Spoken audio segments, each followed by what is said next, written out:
In the bitter cold winter of Detroit in 1994, a brutal iron rod attack completely tore apart the elegant veil of figure skating, a sport once regarded as aristocratic. A skater named Nancy Kerrigan screamed, while the eyes of the whole world searched for the figure hidden in the shadows, Tonya Harding. Tonight, let us follow the flickering firelight and walk into her real life through this story. She was the first American woman to land a triple axel in competition, and also the first one banned for life by the Skating Association, cast out of the industry like a plague. People disliked her rudeness, mocked her taste, and even years later still spoke of her with condescending class prejudice. But if we lift the thick layer of ice-cold prejudice, you will see a child who was never loved, walking barefoot on shards of broken glass.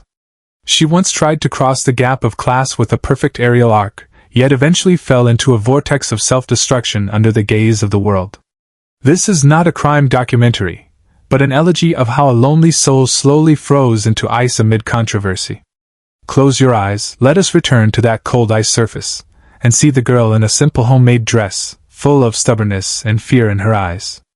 Tonya's dream of skating never began with gorgeous silk and soft waltzes. It started with the bitter cold air of Portland at 4 o'clock in the early morning.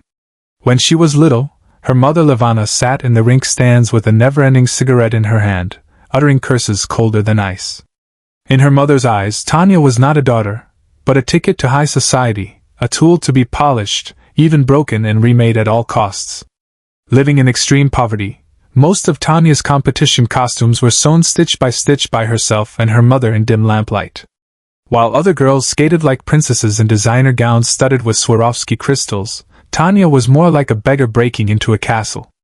The judges' critical eyes never lingered on her skills, but wandered over her cheap sequins and unclean skates. They disliked her choice of rock music, disliked her wild and unruly temperament, and disliked the irrepressible aura of humble origins about her. In such an extremely oppressive and excluded environment, Tonya developed an almost paranoid toughness. She believed that if she jumped high enough and spun fast enough, she could silence everyone. Yet she never knew that in that so-called elegant world, strength was never the only passport. Family background and manners mattered far more.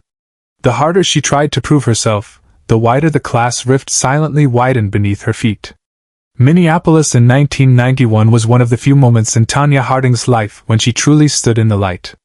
As she sprinted to the center of the rink, spun 3.5 times like a whirlwind in the air, and landed lightly, the entire arena erupted in cheers.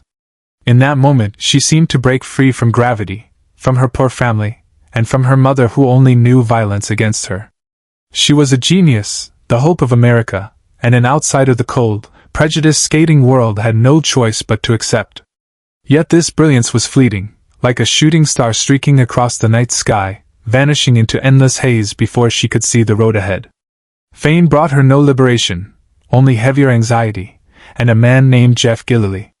Jeff was Tonya's only refuge after escaping her mother, yet he was also the one who pushed her into the abyss with his own hands.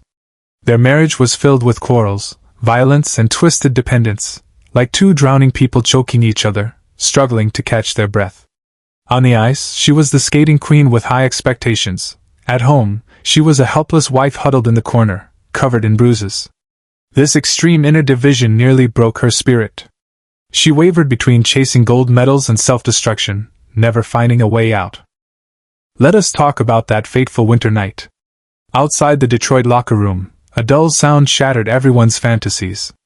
The plan to attack Nancy Kerrigan sounded like a clumsy farce coming from the foolish Jeff and his cronies. But for Tonya, it turned into an inescapable nightmare. Whether she was directly involved or not, her name was forever tied to evil. The media, like sharks smelling blood, frantically dug into her past and portrayed her as a jealous villain.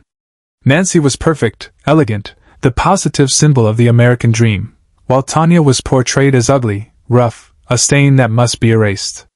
On the ice of the 1994 Winter Olympics, Tonya's skate lace broke. She broke down and cried in full view of the public. At that moment, she lost not only the competition, but her entire life. It was an unbearably cruel scene, a girl trying to fix a broken lace that could no longer hold her fate, under the scrutiny of the whole world.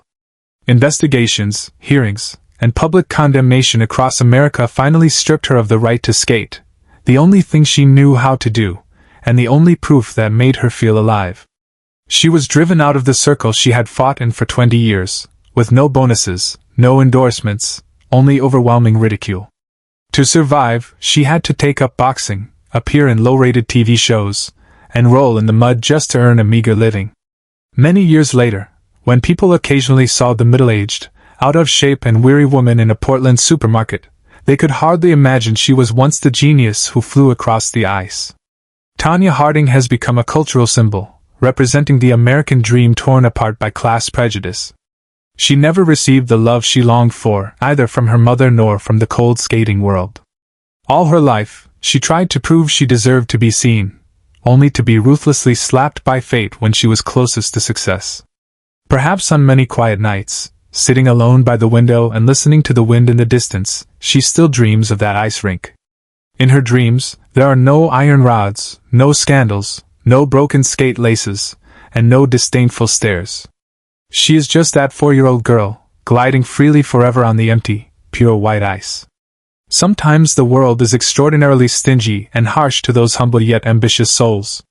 That's all for tonight's story.